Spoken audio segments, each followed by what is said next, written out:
네, 오늘도 수요 예배 자리에 오신 모든 성도님들을 환영하고 축복합니다.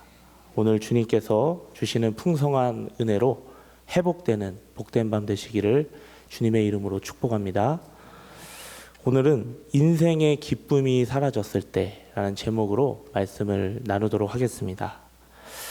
우리 그리스도인들이 참 사랑하는 말씀 중에 다음과 같은 말씀이 있습니다. 데살로니가 전서 5장 16절에서 18절 말씀인데요. 이렇게 말씀합니다. 항상 기뻐하라. 쉬지 말고 기도하라. 범사에 감사하라. 이것이 그리스도 예수 안에서 너희를 향하신 하나님의 뜻이니라. 자, 너무나도 은혜롭고 또 도전이 되는 그런 말씀입니다. 우리가 기뻐하면서 사는 것, 또 기도하면서 사는 것, 또 감사하면서 사는 것, 너무나 중요하고 하나님이 기뻐하시는 그런 모습입니다. 그런데요, 이 말씀을 접할 때면 개인적으로 이런 의문이 항상 따라왔었는데요. 어떻게 기뻐하되 항상 기뻐할 수 있을까? 어떻게 기도하되 쉬지 말고 기도할 수 있으며 또 어떻게 감사하되 범사에 감사할 수 있을까? 이런 의문이 들었습니다. 우리 성도님들께서도 아마 이런 의문이 들으신 적이 한 번쯤은 있으실 텐데요. 오늘은 말씀 제목처럼 기쁨에 대해서 한번 생각을 해보고자 합니다. 무엇보다 우리가 인생을 살아가다 보면 이 기쁨이 사라질 때가 참 많이 있는데요. 어떻게 항상 기뻐할 수 있을까? 그 비결에 대해서 우리가 잘 아는 예수님께서 물을 포도주로 만든 이 기적의 말씀을 통해서 함께 묵상해 보기 원합니다. 이를 통해서 오늘 밤 사라진 그 기쁨을 다시 회복해야 되는 은혜가 있기를 주님의 이름으로 축복합니다. 자, 오늘 말씀을 보니까 최고의 기쁨이 넘치는 한 장소가 나오는데요. 바로 결혼식입니다. 오늘 본문은 이 결혼이 갈릴리 가나에서 열렸고 또 진행되고 있다고 이야기를 하고 있습니다. 그 당시 결혼식은요, 마을 전체의 잔치였고 축제였습니다. 이 결혼식에 예수님과 그 제자들도 초청을 받았는데요. 마을 사람들과 함께 이 결혼 잔치를 즐기시는 중이었습니다. 그런데 이 결혼식에 문제가 생긴 겁니다. 3절 말씀을 보니까 포도주가 떨어졌다라고 이야기를 합니다. 이것은 엄청난 문제였습니다. 자, 왜냐하면 결혼식 준비 중에 가장 중요한 준비 중에 하나가 포도주였기 때문입니다. 그 당시 포도주는 유대인들에게 일상적인 음료였고 또 잔치에서 분위기를 흥겹게 만들어가는 가장 중요한 역할을 감당했기 때문에 이 잔치 때 포도주가 부족한 것은 잔치를 주관하는 자에게 매우 수치스러운 일을 다가오는 일이었습니다. 이제 기쁨이 충만해야 될 이 결혼식에 기쁨이 사라지고 오히려 온갖 원성과 또 불평과 조롱으로 가득 찰 수 있는 그런 순간입니다. 여러분 한번 생각해 보시기 바랍니다. 왜 이 결혼식에 포도주가 떨어졌을까? 무엇이 문제였을까? 우리가 생각해 볼 때 여러 가지 원인이 있겠지만 이런 생각을 해볼 수 있습니다. 결혼식을 준비하는 신랑과 또 그의 가족과 모든 관계자들은요, 최선을 다해서 잔치를 준비했을 거예요.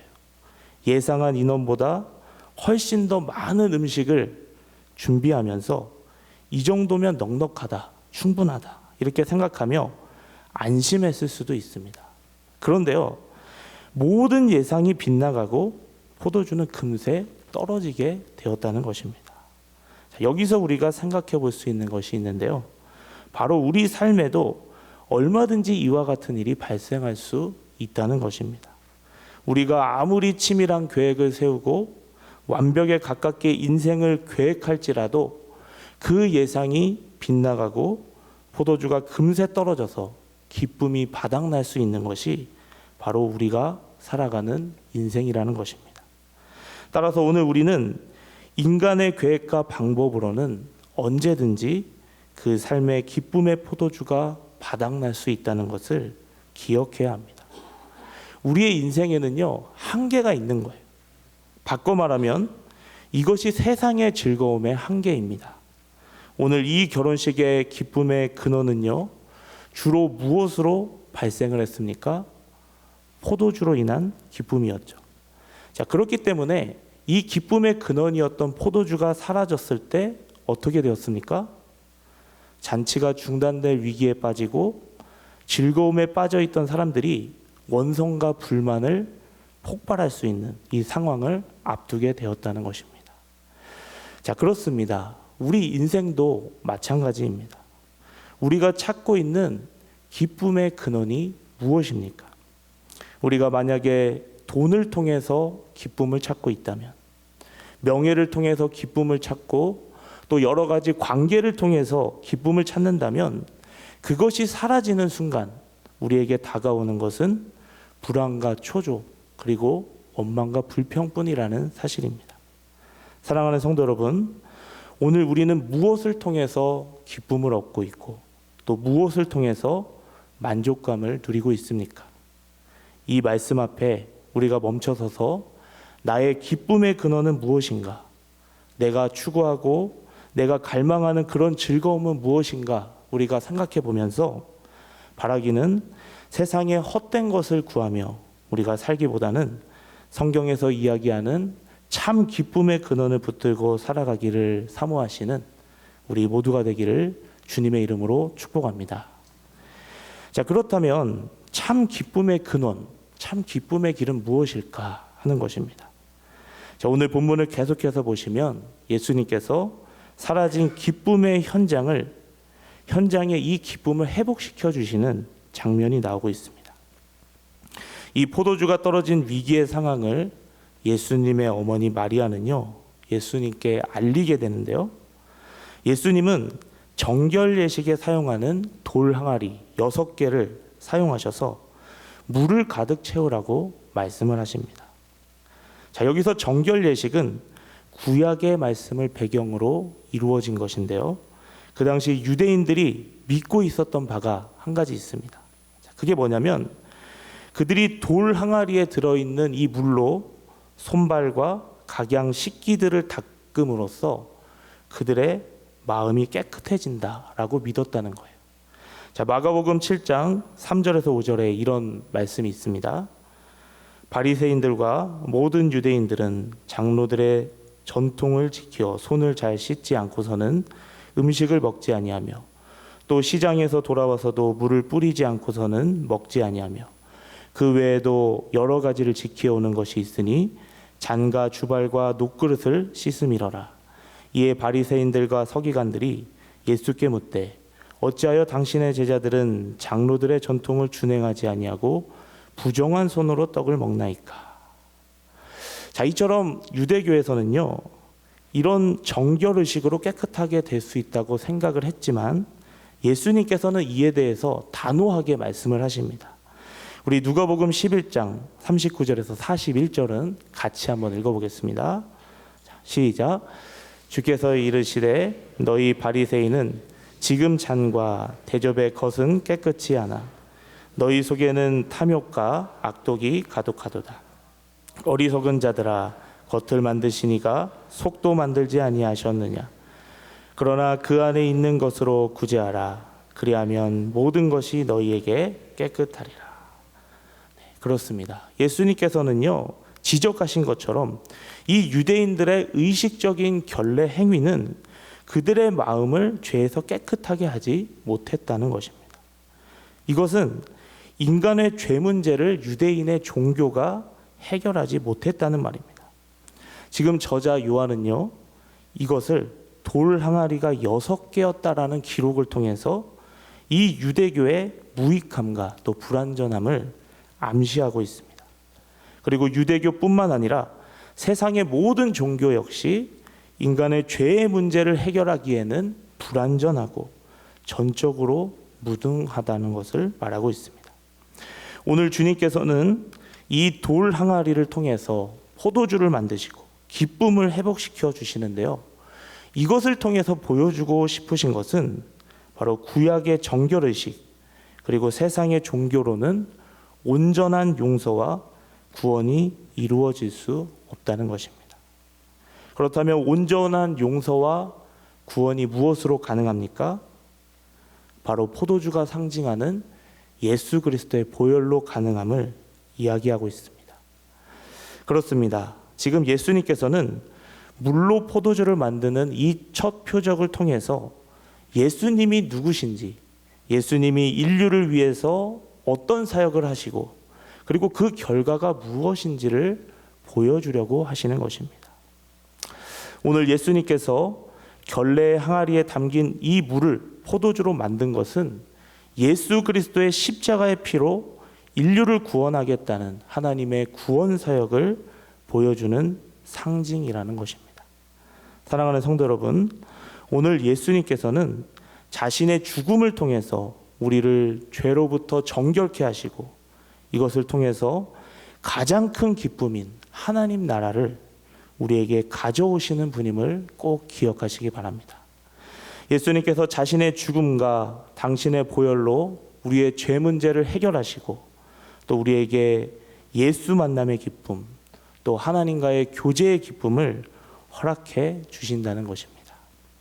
우리가 잘 아는 찬양 중에 찬송가 438장에 이런 고백이 있습니다. 내 영혼이 은총 입어 중한재짐 벗고 보니 슬픔 많은 이 세상도 천국으로 화하도다. 3절에 보니까 높은 산이 거친 들이 초막이나 궁궐이나 내 주 예수 모신 곳이 그 어디나 하늘나라 할렐루야 찬양하세 내 모든 죄 사함받고 주 예수와 동행하니 그 어디나 하늘나라. 사랑하는 성도 여러분, 예수님은 우리에게 영원한 기쁨과 참된 안식을 주기 원하시는 그런 분이십니다.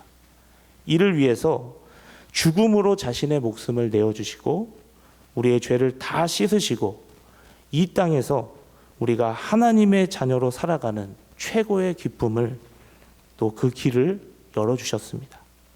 오늘 바라기는 이 죽음과 희생으로 우리에게 참 기쁨의 길을 열어주신 주님께 감사하면서 이 땅에서 하나님의 자녀로 살아가는 것을 감사함으로 누리시는 우리 모두가 되기를 주님의 이름으로 축복합니다. 자, 그런가 하면은 오늘 마지막으로 살펴볼 말씀은 4절 말씀입니다. 오늘 말씀 중에 가장 이해가 안 갈 수 있는 말씀인데요. 자, 예수님의 어머니 마리아가 포도주가 떨어진 상황을 보고 하니까 예수님이 이런 말씀을 하십니다. 우리 4절 말씀을 같이 한번 읽어보겠습니다. 자, 시작. 예수께서 이르시되 여자여 나와 무슨 상관이 있나이까 내 때가 아직 이르지 아니하였나이다. 자, 우리가 이 말씀에서 당황하는 표현이 있는데요. 여자여라는 표현입니다. 동양적 사고로는 굉장히 무례해 보일 수 있는 그런 표현인데요. 하지만 이것을 원어로 보면요, 굉장히 극존칭의 표현입니다. 쉽게 말해서 존경하는 여사님, 이런 의미를 담고 있는 표현입니다. 자, 그런데 그 이후에 나오는 나와 무슨 상관이 있나이까 내 때가 아직 이르지 아니하였나이다. 자, 이 문구도 조금 난해해 보일 수가 있는데요. 자, 왜냐하면 예수님이 이렇게 안 들어주실 것처럼 말해놓고서는 뒤에서는 이 문제를 해결해 주셨기 때문입니다. 이 구절의 의미가 무엇일까요? 자, 이런 의미를 담고 있습니다. 예수님이 여자여라고 부르는 것은 예수님이 공생의 사역을 시작했다는 것을 더욱 알리는 표시입니다.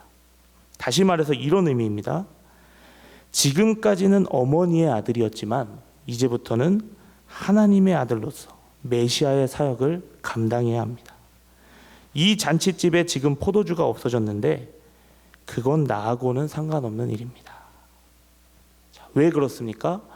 지금 예수님이 이 땅에 오신 이유는 십자가의 죽음과 부활을 통해서 사람들에게 영원한 생명을 주기 위한 것인데 잔칫집에서 포도주가 없는 이 문제는 내가 해결할 문제가 아니라는 것이라는 거예요. 자, 여기서 내 때가 아직 이르지 아니하였습니다. 자, 이 말은요, 히브리적 용어인데 이런 의미입니다. 목적지를 향해 나가는 중입니다 라는 뜻입니다. 자, 예수님의 공생의 목적지가 무엇입니까? 십자가의 죽음입니다. 그래서 요한복음에서 이 내 때라는 말이 총 7번 나오는데 모두 예수님의 십자가의 죽음과 관련해서 사용이 되었습니다. 쉽게 말해서 지금 예수님이 하시는 말씀은 나는 지금 죽음을 향해 걸어가는 중입니다. 그런 뜻이에요. 자, 그러니까 이 말을 종합하면 지금 저는 공생애를 시작했고 하나님이 내게 명하신 인류 구원을 위한 죽음의 길을 걸어가는 중입니다. 그러므로 사명이 끝나지 않은 공인으로서 사적인 부탁을 들어드릴 수는 없습니다. 자, 이런 의미예요. 그러니까 예수님은 공생의 첫 시작으로서 영광과 갈채의 길을 걸어가는 것이 아니라 십자가를 지시는 이 길의 첫 발자국을 내디디신다는 말을 하고 계신 것입니다. 자, 이처럼 예수님은 당신의 영광과 또 하나님의 뜻이 아닌 다른 것을 위해 부름받지 않으셨다는 거예요. 늘 하나님의 영광, 하나님의 일을 생각하셨다는 것입니다. 마태복음 16장 23절에 보면 이런 말씀이 있습니다. 예수께서 돌이키시며 베드로에게 이르시되 사탄아 내 뒤로 물러가라. 너는 나를 넘어지게 하는 자로다. 내가 하나님의 일을 생각하지 아니하고 도리어 사람의 일을 생각하는도다 하시고. 자, 그러면서 24절에 이렇게 말씀하는데 같이 읽어보겠습니다. 시작. 이에 예수께서 제자들에게 이르시되 누구든지 나를 따라오려거든 자기를 부인하고 자기 십자가를 지고 나를 따를 것이니라. 쉽게 말해서 예수님은 언제나 자신의 사명을 생각하시면서 하나님이 기뻐하시는 사명의 길을 걸어가시겠다고 늘 생각하셨다는 것입니다.